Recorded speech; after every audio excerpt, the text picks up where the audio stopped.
morning, European Union. So we've decided to keep the Lightning port for another year. No, you cannot. That is illegal. We will ban you. Oh, okay. Well, I see. That's fine. So we also were working on this new 8K TV. Too bad. It's illegal. It's banned. You can't release that. Oh, okay. Well, in other news, we'd like to keep Fortnite off of the App Store. It's too bad. That's illegal. You're a monopoly. You can't allow that. Understandable. Okay. I would like to design a new product. You know what, Tim? Just get out of it. We don't need you guys anymore. The European Union, we're going to design the next iPhone, and it's gonna be great. Okay, I guess I'll, focus on getting out of China.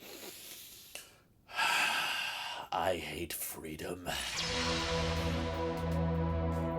Right, this is a very controversial topic, and basically anytime I see online posts about it, the internet is pretty split down the middle. There's a bunch of people saying, yes, this is great, I'm very excited that this law is being enacted and that Apple is working on this, and the other side is, this is terrible news, Apple's in trouble, and the iPhone's gonna suck now, and the EU is ruining everything for all of us, and I tend to find myself kind of still going back and forth. Although I do tend to side more so on the skepticism side, because while I do side with the EU with the decision to go forward with USB-C as a common connector on phones, and that I've seen some people say like, well, yes, I agree USB-C is better. I don't like the method of government enforcing a company to enable it. This kind of requires us to go into that discussion, which I don't love having because it can get rather political. But the reason we're discussing it is because Bloomberg dropped a report saying that sources from within Apple are informing them that they're working on allowing sideloading and alternative app stores because of this new law that's going into effect in March of 2024. So this law is actually sooner than the USB-C mandate, and basically requires Apple to open up a lot of things, allow alternative app stores and apps to be downloaded outside of Apple's own app store, as well as interesting ones like it requires messaging platforms to support all devices. So Apple's not quite sure how to do this yet, but I think that means iMessage will have to come to Android devices in the EU by a certain time. But one thing that I think should be mentioned is because all of this we're basically just talking about software, not hardware, it should be pretty easy for Apple to just launch these,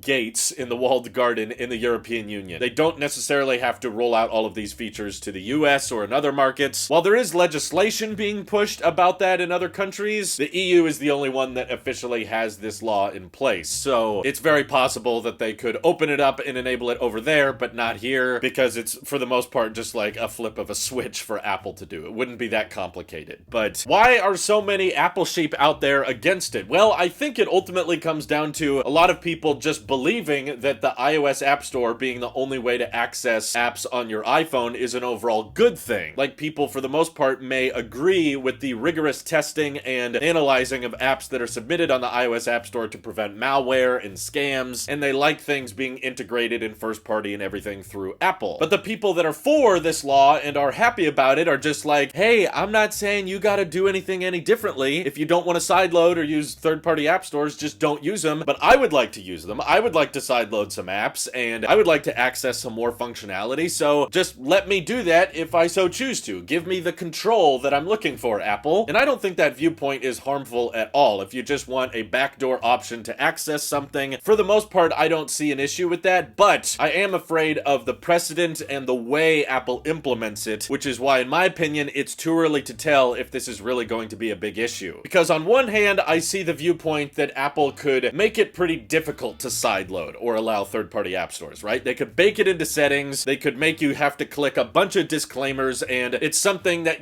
grandma is not going to accidentally stumble upon. Like, oops, I sideloaded an app that I thought was gonna give me, 10,000 crypto coins, and I thought that was a good idea. Now all of a sudden her phone's freaking out and it's causing all these problems. If Apple really makes it hard to install all those other programs, and the only people that can access it are those who really do absolutely know what they're doing with their phone, then I don't think this would change much. I think that the iOS App Store would pretty much just continue to be the way it is today, and most customers would not even utilize the feature. But I don't think that's necessarily what this law is about. And I've often seen people online telling me that Apple, in limited ways, like through Enterprise or when you plug it into a computer directly, kind of is already letting you sideload certain applications. margins, again, if you really know what you're doing, but the point is the EU doesn't count that. The EU is not saying you have to have a backdoor, really hard to access way to sideload. The EU is pushing for, at least with the spirit of this law, a more fair playing field for third-party software developers going up against Apple. They believe that the App Store is a monopoly and it has too much control, and that the iPhone should be just kind of considered like a public place for anybody to post apps and software, and you can choose to go through the iOS App Store, but if you don't and you want to use your own third-party store, it should be easy and practical for developers to do that. And in my personal belief, the law is trying to encourage it to become easier and commonplace and not that complicated of a thing to allow side loading. So I'm not completely read up on exactly how Apple can support this law so that they don't get kicked out or pay massive like 20% global revenue fees to the EU. Obviously, Apple's going to want to avoid that while still prioritizing their own margins. But depending on how the EU wants this feature enabled, I could see a reality where they make it so easy, like it's not something you have to be a techie person to understand, which would make sense, right? Because the law says, hey, if you want to have your own app store on the iPhone, that should be easy and simple, and it shouldn't be that complicated to have support for that compared to just using the regular iOS app store. Well, now, if you do that and you make it really simple, for one, you make it a lot easier to open up to scams and malware. You know, people browse websites on social media or even just the browser on their phone, and if grandma or someone who doesn't know what they're doing sees an ad that looks convincing that they can just tap on, and now it immediately sideloads an app because Apple had to say, well, we can't make it super hard to sideload because that gives our first-party apps a huge advantage. That means that accidentally tapping on something that downloads another app store, downloads apps in the background that are doing things you don't want them to do, or scanning personal information and all that, it's gonna suddenly become a bit harder for them to do that because they don't have to abide by Apple's first-party app store rules. Apple is not looking over these apps. And on top of the malware argument, I think what's probably a bigger concern, at least in my opinion, is there will now be an instant 30% revenue boost for any third-party app that wants to go outside of the iOS App Store. So companies like Meta, companies like Google or Epic Games, whoever you can imagine that decides we want to have better profit margins off of the iOS market, they now have a really good reason to support sideloading or third-party app stores. And to me, that just could complicate the entire iOS simplicity that so many people have come to love. If you want an app, you go to the App Store, and it just keeps it simple that way. And I think it's performed very well, and Apple has a very successful App Store, basically the best one in the world in terms of revenue, because people are so comfortable spending money on apps. And you don't see that with other mobile operating systems. Like, even though iOS is not the majority of phones in the world, it still accounts for way more revenue generated than the Google Play Store, because people just don't feel as comfortable paying for apps on that app store or getting third-party software because it just doesn't have that security and simplicity that Apple has. So I think the walled garden approach has paid off in the long run for Apple, and iOS market share is even growing. So in my view, there's proof that having kind of a lockdown ecosystem results in people more comfortable spending more money on the App Store and results in more people switching away from Android to iOS because they just want it to be simple and work. But if Meta decides, well, we can track a lot more user data if we don't have to go through the iOS App Store, or game companies realize we can make a lot more money if we designate our own App Store on iOS, and we don't have to abide by Apple's weird rules, we don't have to pay the 30% Apple tax, that's when you could start having like 6, 7 different app stores that you have to access and keep up with in order to just use the apps you guys are already using. It's very easy right now to just say, well,